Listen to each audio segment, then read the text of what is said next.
Hello and welcome to Resilience and Relationships R&R. I am Stephanie Olson and I'm here with Rebecca Saunders. Yes, and we are excited to be here with Dr. Jen Fry, who already has been fabulous because we started this podcast and didn't record, and Dr. Fry caught that. So thank you, Jen. We are so glad you're here. Welcome. Thank you. I appreciate you having me. It's better than realizing it 40 minutes in that we missed it all.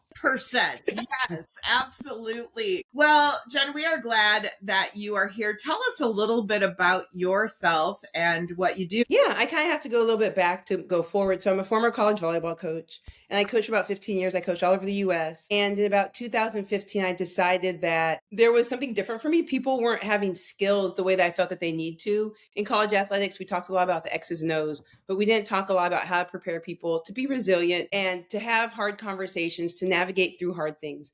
And I think in college athletics, we talk about resiliency through the framework of the court or the field or the track or the pool, whatever it is, but not the resiliency of how to handle hard feedback, how to handle difficult conversations, how to have conversations with your head coach, with your captain, with your teammate, with your best friend. We don't talk about the resiliency of that. And so I left, I went and worked at Duke. A friend of mine was like, you should look at becoming a professional speaker. And I was like, I don't know what that is, but okay. And kind of started down that road. I did a TED Talk in 2019, and I went to Michigan State to get my PhD in sports geography. And in 2022 is when I really started pivoting my speaking ship from talking about race and sport to talking about conflict and culture, because I felt like we can't talk about inclusion or really hard stuff unless we really understand conflict, because conflict is the bedrock of society. If we don't know how to navigate that well, we can't move forward as a humanity. And so that's kind of how I move over to that and why I think it's so important. Because in conflict, we talk about self-advocacy, boundaries, hard conversations, saying no, being resilient through all of that. Love that. I think there's this mindset that conflict is negative, that there's a negative connotation to conflict, but conflict is very healthy, and having the hard conversations, learning how to do that, having healthy conflict is everything. And you do have to know that, because you have to be able to have those hard conversations in really every area of life. Well, 100%. And I think the thing that we have to understand is it's not the conflict that's hard, it's how we're treated throughout it. That's the big thing. And that's what people get afraid of. It's not me telling you, I don't know, I don't like your idea, Stephanie. It's your reaction to me saying that, which now makes me not want to say it. Right. And so that's what people don't understand when they sit and they say, well, I just hate conflict. Do you? Or is it that you have such a history of being treated badly through it that now you've connected conflict with those bad feelings and you don't want anything to deal with it? So conflict, when done well, can create more trust in a relationship. It can help with innovation. It can help bring companies and things up to a higher level. But the problem is that people don't think of it that way because they have such a bad experience with it. Yeah. Because on both sides, I think you can give constructive criticism in a very positive way or a very negative way. And then, of course, how we receive that can be all a part of that conflict piece. So what do you think is... So let me backtrack, because I've seen it where people just don't want to have the hard conversations. I had a situation in my life where I asked somebody who was going through a really difficult time, who I kind of saw some of the problems that were there because I had similar problems. And so I asked them, are you willing to have a hard conversation? Because I just want to share what I've gone through. And I see some of the pitfalls that maybe you're experiencing. And the answer was no, I'm not willing to have a hard conversation. And although it wasn't said quite like that, it was just, I'm never going to call you again, and I'm going to block anybody who disagrees with me, essentially. How would you talk to somebody about that who is just, I don't want to have the hard conversations, I refuse to? So there's a quote that really sits with me, and it says, conflict shows us the depth of our relationships. And I truly believe that. My deepest relationships, we've gone through. Yeah. Like, we've had conflict. We maybe, like, I think about my best friend. There was a time in 2019, we had a falling out. And I mean, we've been friends 10 years and we had a falling out. The only reason why we started talking again was that my mom passed away in June of 2020. And she sent me a card. And in the card, she said, had I known the address of the funeral home, I would have sent flowers. And I said, that's someone I need to have back in my life. Someone who's willing, like we hadn't talked since August of 2019. And you see that I'm still of importance to send me a card and to notate that. That to me is a person you want in your life. And I think there's a misconception about friendship that you're not going to have those times of silence. Like you're going to go through stuff. It's a relationship. You're going to butt heads. You're going to have to have hard conversations. And I think the thing about it is that what does reconciliation look like? Can we have the hard conversation? And I would say a person like that who doesn't want to have the conversation, that's on them. Like I'm not going to force you to have the conversation because I can't force you to hear me. I can't force you to make changes if there has to be. So there's no point in having the conversation. And the reality of it is that potentially a lot of their problems are because they're not willing to have the conversation, right? Like it's like example A and B and C, you're not willing to have the conversation. I just am the person transparently, don't at me then. I don't want to hear it. I don't like, if you're not willing to have the conversation, I don't want to hear the problem. Right. Not in any way, like, and it's not a matter of you better take my advice or else. It's not that. But if you're not willing to have a dialogue about this thing, I don't want to hear it. I work in conflict. There's an aspect I feel of reconciliation where they can come back and apologize, but they have to talk about what happened. It can't be that they pop back in your life like nothing occurred. I don't play that game. We have to talk about the thing that happened. We have to, because that's always going to be a open window that creates a draft, right? And we're always going to have that draft. We have to shut it. We have to have the conversation. Right. And so I think in that situation, if they're not willing to talk about and they end the relationship because of that, then you see what the problems are. And they're not willing to note their involvement in the problem. And B, you saying something might actually peel back the layers that they're more of the problem than they're acknowledging. And so I don't have any kids that I know about, but I'm in a volleyball parents group. And a lot of parents will come in and they'll be complaining about the coach, and then I start asking questions and they get really pissed. And I'm like, I'm just giving feedback from a former college volleyball coach of 15 years in the game. I'm giving feedback as someone who's coached All-Americans and Olympians. I'm someone who coached for a national championship. I'm just saying this. You could take a grain of salt, a grain of dirt. I don't care. I'm just giving you. But once you start to ask the questions, that's when it starts to peel back that the person they're saying was the wrongdoer actually might not be the wrongdoer, that in truth, once you start peeling it back. Yeah. So I like that you mentioned setting boundaries, and that can be really hard for someone, especially if they haven't seen it done well. Just like conflict, I mean, learning to have healthy conflict is a skill. And so what would you say to someone who maybe hasn't seen conflict or boundary setting done well and is just trying to figure out what this looks like? I will tell you, Rebecca, that most people haven't seen it done well. I think there's actually few and far between that actually has seen conflict done well and in a healthy way. If we look back at our parents, I'm 45. Stephanie, you might be kind of around my age. I think, Rebecca, you're probably younger. And so that fast forwards into whatever you saw and learned when you were a kid, that's now what you do in your relationships. That's how you manage it. My mom was super conflict avoidant. Carol Fry would have jumped out of a moving car before she had to navigate conflict. She was never taught it. So I was never taught it. And so that's why I said most people are not taught actual skills of navigating conflict, of setting boundaries. And so the thing I always tell people, if we talk about setting boundaries, the first thing is the first time you set the boundary is actually the easiest. And people tend to be shocked when I say that. And so I say, hear me out. For someone who hasn't seen or learned about boundaries, understand that the first time you say it, it's going to be the easiest. It's you having to then hold the boundary, almost like, a hurricane, how they put up the sandbags. You have to be able to put sandbags up to weather the storm. Because if you don't, people are going to keep pushing up against your sandbags to break the dam. And so that's why I tell folks, like, I am very hard to peer pressure. You might go waste your peer pressure on someone else. Baby, I'm not doing it. Once I say no, if I say I'm leaving this party and you are like, please, Jen, stay at 10:30 we're leaving, and at 10:29 you haven't grabbed your bag, I'm walking out the door. Right? Like I'm hard to peer pressure. And so I say that of when you haven't seen boundaries, when you haven't seen conflict done well, and when you first start doing it, it's going to feel really hard and uncomfortable. It's going to feel hard. It's going to feel messy. It's going to feel ugly. It's going to feel emotional, because it is. It just is. You're figuring out your words. You're figuring out how you're interacting. You're figuring out all of that stuff in real time because you haven't seen someone practice it in front of you. And it just because it feels all of those things doesn't mean that you still don't do it.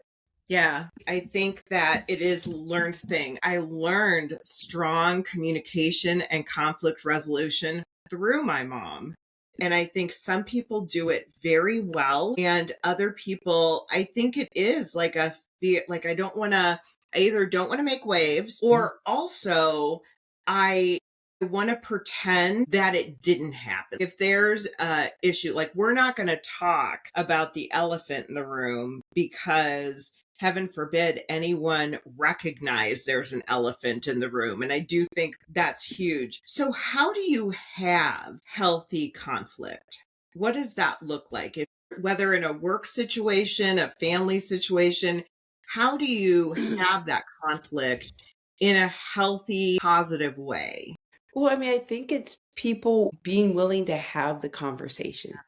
That's I think the very first thing about it is that people being willing to have the conversation and not waiting until it's this huge blow up. It's being willing to have the conversation. It's understanding that your kids also have a voice and also have feelings and also have emotions and deserve to have that type and deserve to have a conversation.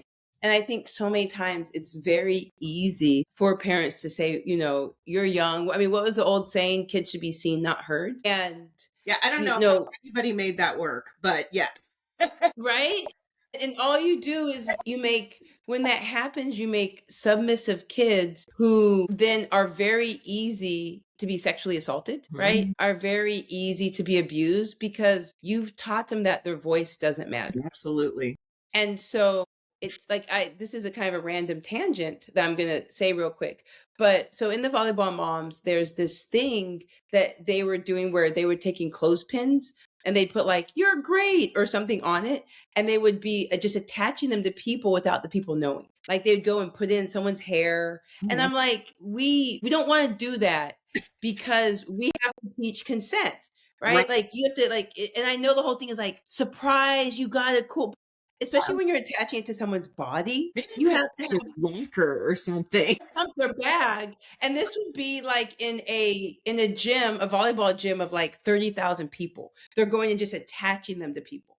And there's a few things. You're not teaching people to give or receive consent. And then I said that there's a dotted line to sexual assault, that we're not teaching people that they get to have body autonomy and say, "I don't want this pinned to my hair." And a lot of parents got upset and they're like, "This is fun. It's positive." Both things can be true. Yes, it is. And we want to teach consent. And when you teach kids that fun overrides consent, you put them in positions where they'll be at a party, right? And someone's doing something. And then it's like, don't say anything. Everyone's having fun. And to me, that's a big problem. This is a low stakes opportunity to teach about consent and body autonomy. Why won't we do it? Because we want to take the opportunity that when the 12-year-old is at the class or at the church or wherever it is, now they can say something. And it kind of goes back to then what we're saying about how kids are treated at home. If you're not treated that you get to have a voice or it's important, then they're going to be silenced in other places. And it's going to be very easy for them to be taken advantage of. And so I think when we talk about healthy conflict, I think one of the main things is that parents have to be able to understand and deal with their own about why they don't want to hear what their kid has to say, why they don't want to apologize to them. My mom never apologized to me, right? She'd be like, "Let's go get your favorite meal." But there was never an apology. Parents apologizing to kids.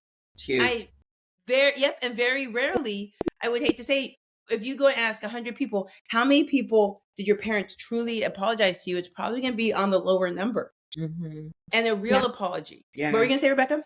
No, I love the way that you phrase that to an opportunity, because that's what it is. You really do, especially as a parent, but I mean, everyone, you have opportunities to practice these things every day. And talking about apologizing to your kids, man, that is one of the most humbling things you'll ever do, is apologize to that little child and say, hey, I messed up. I know that, I've apologized. My kids are really little, 2 and 4, and I've apologized to them. And sometimes, what I have in my head is, yes, Mom, it's okay. We love you. And sometimes it's, yeah, you messed up. And I'm like, that's not what I wanted. It's true. That's true.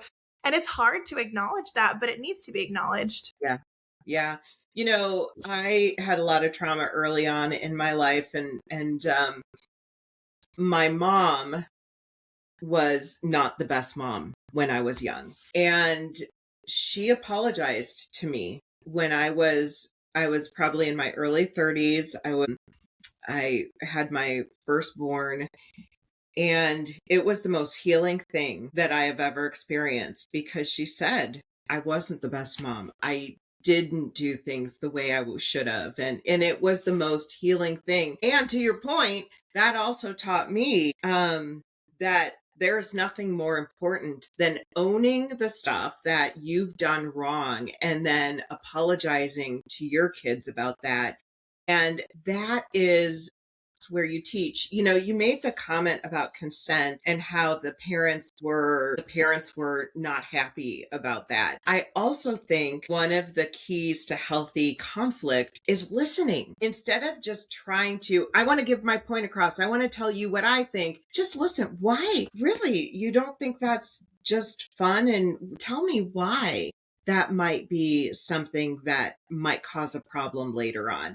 I think that we need to be consistent learners in all of those areas, because you are 100% right. Teaching consent is so subtle sometimes. And that is just the ability to say, no, you can't put this in my hair, or no, you can't I don't want somebody to put something in my hair, but being able to say no is so important. So I love that. Yeah. That's huge. We also want to teach that people get to say yes or no. You get to say yes or no. They get to say yes or no. And that's what we want to teach to these kids, because some would say, they're too young. Baby, if they're out of your view, they're not too young. If they're going to be with some adults, with some older people, they're not too young. Oh, there's no age to teach consent. Little. Yeah.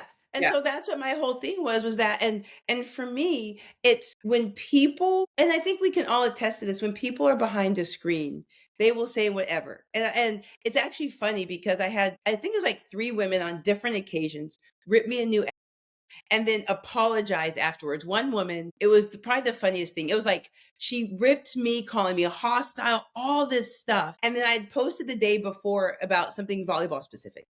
And then in it, she writes, hey, I know we had a conversation before, but you seem like you really know volleyball. Can we chat? And I was like, does she not know I'm the one that you just like ripped to shreds? And so she DM'd me this really long DM. And I literally took screenshots of her comments and was like, do you not know this is me you're talking to?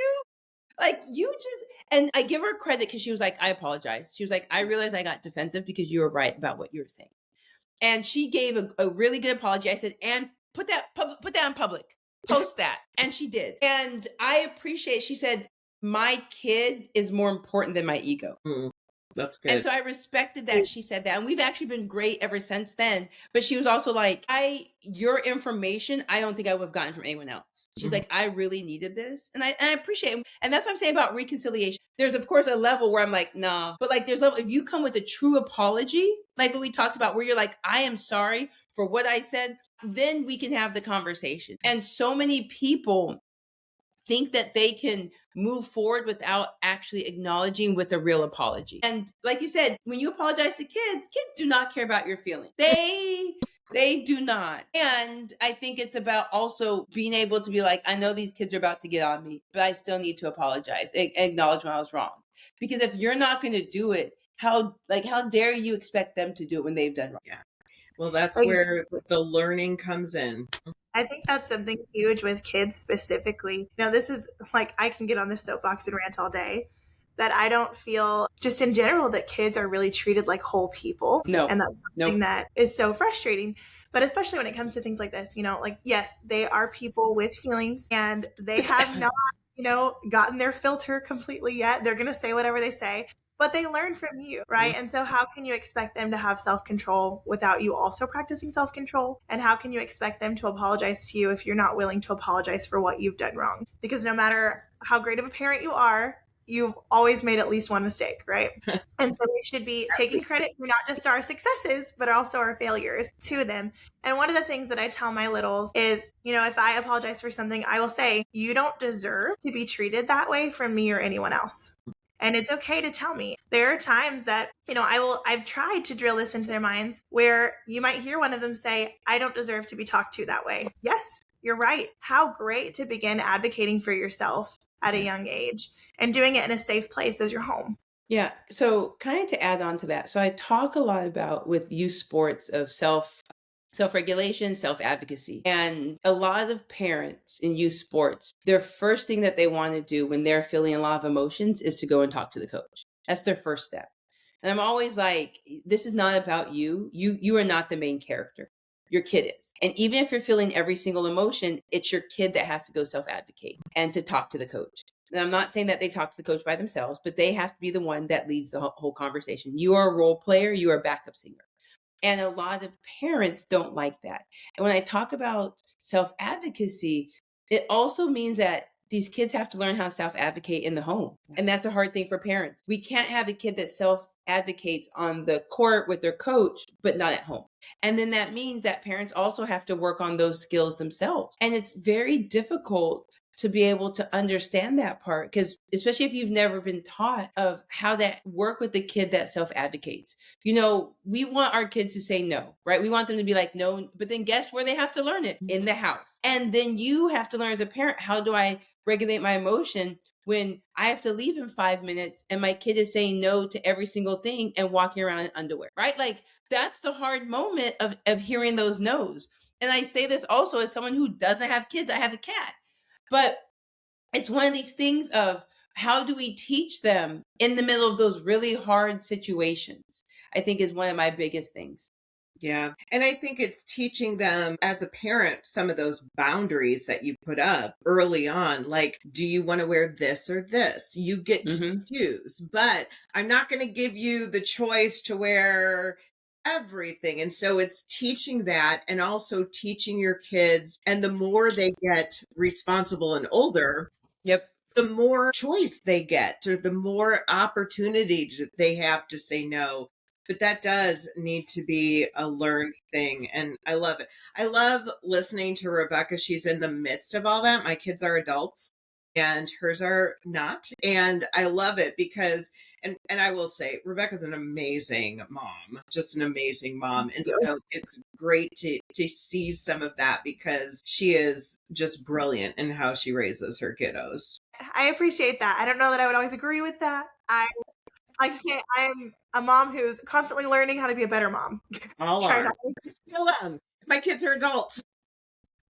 Also, can I go back to Stephanie when you talked about real quick about that apology from your mom? Yeah.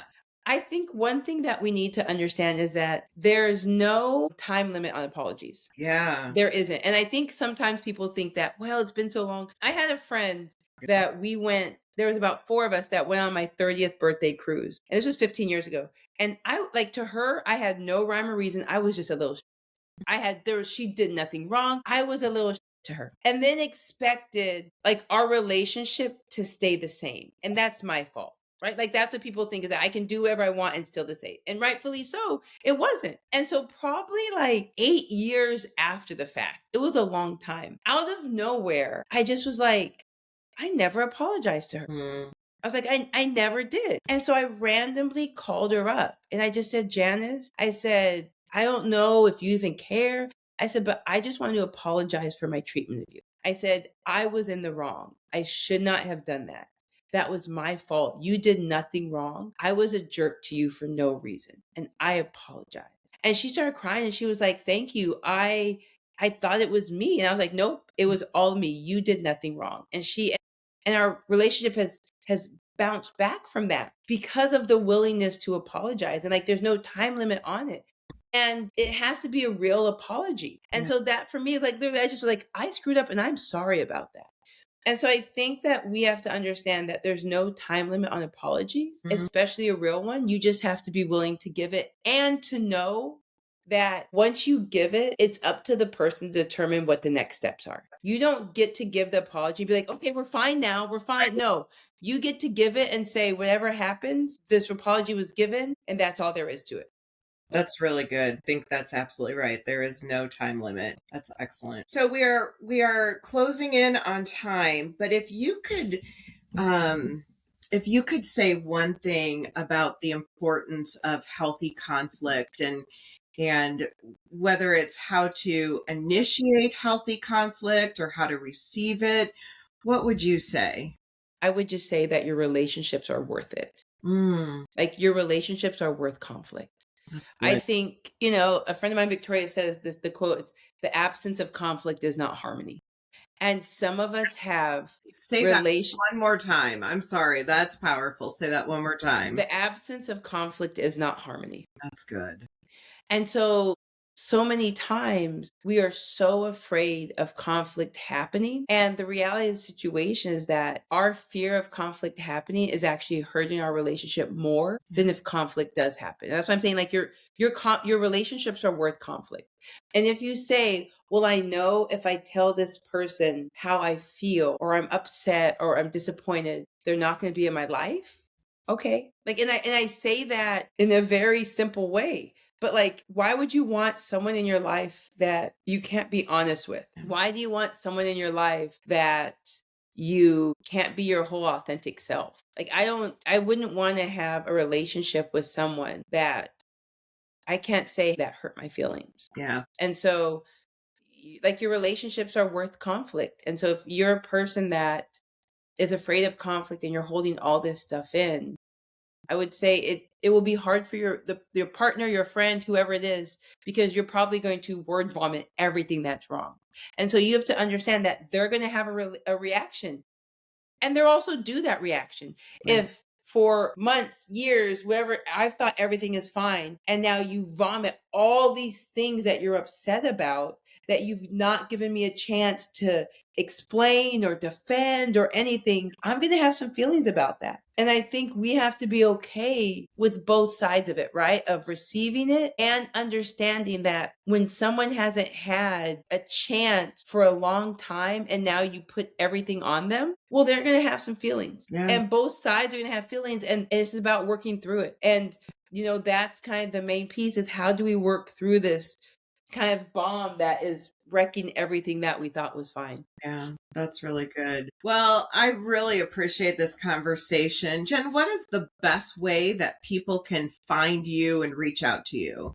Yeah, on all social media, Jen Fry Talks. You can find me on everything. JenFryTalks.com is my website. I just want to plug my book, I Said No, How to Have a Backbone and Boundaries Without Being a Jerk. You can go on my website, JenFry.com, get it with my signature for $20.